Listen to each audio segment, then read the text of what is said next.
Hey, hello, how do you do? Shady, Doorags here. The response to the Diane video has been mind-blowing. Like, do you see my subscriber count? And do you see the views on that video? I cannot believe that so many people were willing to share and repost that video around. Thank you guys so much. So what I wanted to do was, I wanted to make a video just kind of showcasing more of myself to all these new people because I don't have a trailer and I feel guilty about it. So that's what this video is for. What I wanted to do was, there are a couple of topics that keep coming up in the Let's Talk About Diane video, and I wanted to go over them with you guys in detail because I'm finding myself responding to a lot of the same comments over and over, and I would rather there just be a place where you guys can like see my answers to all these commonly asked questions that come up. But I want you guys to keep in mind that I will always be open to critique. I love critique. I seek critique as an artist. However, that does not mean I will always agree with the critique. So as I'm reading out these things, some of them I agree with, some of them I disagree with. Just because I disagree with you doesn't mean I'm trying to be disrespectful to you. If you're gonna say that you have the right to critique me, just know that I have the right to disagree with your critique. So, without further ado, RP, start us off. You're not the boss of me. Yeah, whatever. Your view of Diane is biased. You left out things that were crucial to her character. This is the response that got me to make this video. I received this response or variation of this response so many times. A lot of people come to the Diane video thinking I'm going to talk about all the aspects of Diane. And that wasn't the purpose of the video. The purpose of the video was to show a very specific perspective. Let me explain it to you. Picture a group of people all talking about BoJack Horseman. Person A comes and says, Season 4 made me not like Diane. Person B says, why don't you like Diane? Then person C comes in and says, well, actually, a lot of people don't like Diane, and this is why. This video is person C, basically. See, this is a conversation I had multiple times on the Reddit forums, the BoJack Horseman Reddit forums. And I was repeating myself a lot, telling people, hey, this is why people don't like Diane. Hey, this is why people don't like Diane. So instead of repeating myself, I looked up a video to see if anyone had talked about Diane, and no one did. So I made one myself. So basically, if this conversation happened again, I could just say, hey, check out this video. This is why people don't like Diane. Now, I didn't expect the video to get as popular as it did. So a lot of people came into the video without the context of Reddit. They don't have like person A saying, I don't like, and person B saying why.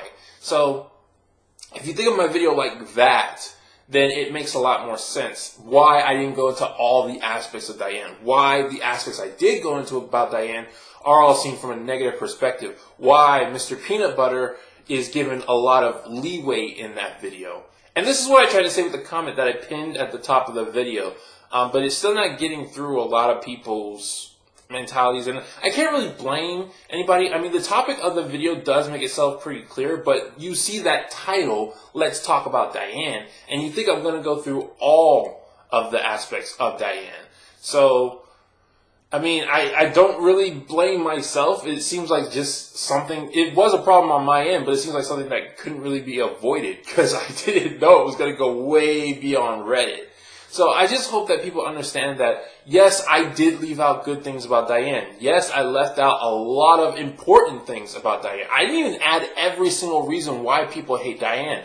This video was specifically a response to why the Season 4, specifically Season 4 finale, made people dislike Diane. That's what that's about. And I know some people are going to hear this and they're going to think, oh, well, the video doesn't reflect his views. He's just sharing a certain perspective. Yes, that's true, but I do share the perspective of the video. I don't like Diane right now. Diane is my least favorite character in the show right now. However, it's more than just the reasons I stated in the video. There will be a lot more reasons for me to explain why I like Diane. And if I ever made a video about that, I would also go into the reasons why there are two like Diane, because that would be relevant then. But for regards to this video, reasons to like Diane was not relevant to answering the question, why did the Season 4 finale make people dislike Diane?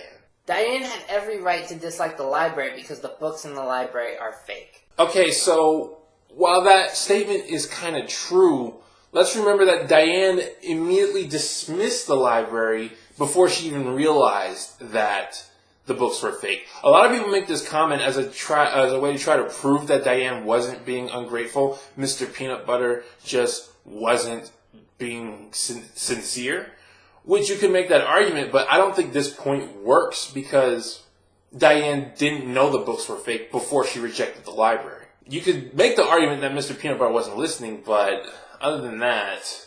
Why didn't Diane like the library? The library was special because of its non-existence. Diane says this, since it was a name I made up for a place that wasn't real, that made it special. That meant it was just mine, I think is the quote. That meant it was just mine. By making it real, Mr. Peanut Butter took the magic out of the library. Now, to a lot of people, that would have given them the magic, but not to Diane. To Diane, that took the magic out of it. Is what Diane going through hypocrisy, or is it cognitive dissonance? This is a point somebody brought up, and I thought it was a fair point, because I think Diane does have some of both. She does have hypocrisy, and she does have cognitive dissonance. Even though I think there is a fine line between those two, it's really thin, and I think Diane does have both. In regards to Mr. Peanut Butter, it might be more cognitive dissonance. That wasn't something I took into consideration, but a lot of people do see it as hypocrisy. But I think it's just mainly I said hypocrisy and ungratefulness in the video is what people were really against. I think it's more the ungrateful side. Diane is a hypocrite. It's just, I don't think she's a hypocrite that much in regards to Mr. Peanut Butter as intensely as I was making it in the video. But because I used the word hypocrite, a lot of people came out and said, yes, exactly, she's a hypocrite, and I don't like that about her. Even though, while we don't like that Diane's a hypocrite, her being a hypocrite to Mr. Peanut Butter might not necessarily be where that anger should be placed. That's probably more cognitive dissonance and ungratefulness. It's a topic to discuss in the air, one I'm not 100% sure of. Diane has depression. That is certainly possible that Diane has depression. It might even be the angle they're going for with Diane. But I don't know if people who dislike Diane would find that to be a reasonable excuse. Does that excuse what she's done? Does that make her not be ungrateful? Does that make her not be a hypocrite? Because, I'm not clinically depressed, so I couldn't tell you what's going through, and I don't want to make light of the situation of someone being clinically depressed. But if they were clinically depressed and they used that excuse every time when they got something they wanted but found something negative about it, would that change people's minds? How would it change people's minds? Would they still see Diane as not being hypocritical or ungrateful? I can't say that if it was confirmed that she had depression, if that would change the people who dislike Diane's minds. But Mr. Peanut Butter didn't listen. I never said Mr. Peanut Butter listened. I said he made an effort. That's the good that people are seeing from Mr. Peanut Butter, because if you have somebody who intentionally does not try to improve, that's way worse than somebody who doesn't improve but is still making the effort. Because as long as they're making the effort, there's a chance that they will improve. And that's what people are seeing with Mr. Peanut Butter, that he makes the effort. That, yeah, his gifts aren't the best for Diane, but he's trying. He made her that Starbucks that she found appealing. While the bell room wasn't something that she ultimately wanted, he sat down, listened to it, and did his best to make that a thing she would like. It failed, but he made the effort. That's the point people are trying to make. Diane is not perfect, so people hate her and miss the point of her character. I feel like people who say this didn't really listen to the video, because I specifically said in the video that people generally like Diane's character. You'll have a hard time finding someone who says, hey, Diane just sucks as a character completely. She's not realistic. She's not deep or anything like that. There are people like that. It's just that's not the majority of the Diane dislikers. The Diane dislikers are critiquing her as a person. Diane does have flaws. However, the flaws that she has are the most unlikable flaws you can give to a character. Audiences love jerks and murderers and all kinds of things that you see in fictional stuff. Like, people love the Joker. He's like one of the most famous villains of all time. People love him. But certain vices people find it unacceptable, and I believe hypocrisy is one of those vices. Hypocrisy is a vice that people they cannot stand, because it shows that the character thinks that they're the exception to every rule. Someone like the Joker, his only rule is chaos, and that's the rule he goes by. But Diane thinks a lot of times that she's the exception to the rule. That's the atmosphere she presents. She presents that she is the exception to every rule, and people get turned away by that. And also, while ungratefulness isn't one of the unforgivable ones, it's very high up there. It's really hard to forgive that, because when you spend time asking for something, and you get it, and then you don't want it, even if there is a legitimate problem with it, people have been taught, at least in Western society, so much to be thankful for what they have. That's debatable, but there are a lot of messages out there that say, be thankful, and a lot of people can resonate with getting what Diane said, getting the Brady Bunch of what they want to do. A lot of people resonate with that and say, okay, I can go with this. This is at least a step. Whereas Diane not being that type of person, yeah, it means she's somebody who won't settle, and that's not a bad thing. Somebody who won't settle, that's not necessarily a bad thing, but it still speaks to being ungrateful, and that's what people are seeing. You can make an argument that it's better for Diane because she is not settling. You can make that argument, but to say that people are missing the point of her character, I think they see the point of her character. I think they just don't like it, and they don't like it from a personal point of view. Men don't like Diane because she's a woman, and women are expected to be perfect. I'm not gonna lie to you guys, this comment kind of ticked me off when I saw this. There are a couple people in the comment section saying this, that it's because men are doing this, and I didn't find any evidence to support that, because there are women in the comment section who are critiquing Diane, and there are men in the comment section who are defending Diane. I don't think it has anything to do with her gender. And when I tried to explain it to these people, they said there's a huge argument. You can go back and look at it. They said that by not acknowledging that it was a problem, that I was being misogynistic. I was perpetuating the misogynistic idea.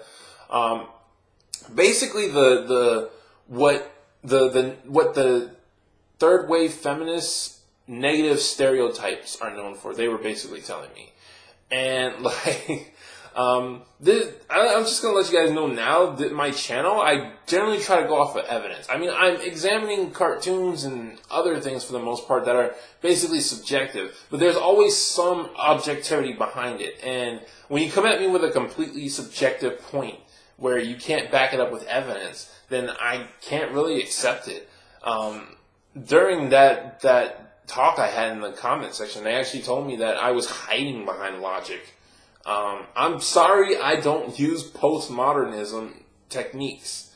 I believe in modernism techniques for most of the things in my life. Not to say I won't have anything subjective in my life or a subjective opinion, but I will be willing to admit it's subjective, and I won't force that on other people. So I haven't seen any evidence to suggest that men specifically don't like Diane. And they told me, the comments are saying that it's because she's a partner who demands more from her spouse, her partner, or whatever.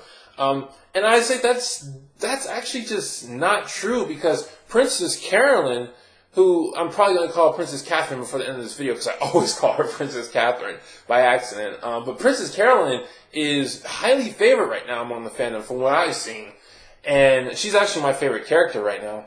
And she has been nothing but critical to, well, I shouldn't say nothing but critical, but she's been extremely critical of her love interest. She was critical to Bojack. She left him because he wouldn't be committed to her. He wouldn't have kids with her. She was critical of Businessman because he was so mysterious all the time and he wouldn't open up to her. She was critical of Rutabaga because he wouldn't be committed to her. He left his wife. And she was critical of Ralph. I think that's his name. Ralph. Because he wouldn't accept that she was not a quitter, and she ultimately left him because of that. Of all of those, I would say the only thing that was probably a bad choice was Ralph. But even with that, I can sympathize with her on every single case. Even the Ralph one, which I thought was a mistake, I can sympathize with her because she's a character who works hard and doesn't want things handed to her. So she was going to keep pushing through, even if she failed a lot of times. And so to say that people, they hate Diane because she's being critical of her spouse, when Princess Catherine, there it is, I just did it, when Princess Carolyn has been just as critical, if not more, of every love interest she's had, and people sympathize with her, that just doesn't work there. So no, I don't buy into that it's men hating a woman for being flawed. Everyone in this show is flawed, and everyone is known for their flaws, except for maybe Todd. Not that he's not flawed, but he's not known for his flaws. He's mostly known for his virtues. But pretty much everyone in this show is flawed, and they're known for it. Your microphone sucks. Yes, I know. You guys are new, so you don't know this, but I made an announcement some months back that I was going to be moving around. And I have been moving around, and that my recording equipment was going to go into storage. And that's where most of my recording equipment is right now, including my good microphone. I put good in quotations because it was acting up before I left, but I didn't have time to fix it because it was going into storage. So I have 3 microphones right now, and they all pretty much suck. The microphone that you're hearing is the best microphone I have. For pretty much everything for sound quality and echoing. And to top that all off, sound editing is like the worst thing for me. I'm better with visuals and making things fly across the screen and whatnot. Sound editing, I don't know. I always tinker with it, and it always sounds worse to me once I'm done tinkering with it. So I'm definitely aware of the whole microphone situation. But right now, like I said, I've been moving around a lot, and I still got one more move. This location is a semi-permanent location. I'm going to be here for a while, but it's not a permanent location. I still have to move one more time. So, with that being said, yes, I will be getting my good mic back. If it's broken, then I'll get another one. But until then, until I'm completely settled down, I have to. There's a motto on my channel: work with what you have and make what you have work. That's one of many, many, many, many models that I have because I love catchphrases, because I watch way too many cartoons. And that's pretty much all of the topics I wanted to address with the video. If you come up with more topics, I most likely will answer you. I create these videos to create a conversation, and I don't believe I'm always right about everything, so I definitely want to hear different perspectives. Just as a little teaser, the next video I am working on is the video a lot of people kind of thought this one was, whose fault is it that the marriage is ending? Is it Mr. Peanutbutter or is it Diane's? And I think I have some interesting things to say about that. But I just want to thank you guys so much for stopping by, subscribing, liking, sharing, and leaving your comments. Even if it was comments that I disagreed with or negative criticism, I mean, it's fine. That's what I seek. I would rather people give me negative criticism than just say nothing, because nothing tells me exactly that. Nothing. If you tell me something positive, I know to keep going in the same direction. If you tell me something negative and I agree with it, I know to change direction. Nothing, I don't know what to do. I don't know whether to keep going or whether to change. It's a toss-up in the wind. I tried to think of something really clever to say, but I could not. So, that's the end of this little experimental video. Once again, guys, thank you for sticking around, for coming around, not sticking. Well, some of you did. So I am trying to end the video. This has been Shady Doorags. So long, farewell, I'd be to say.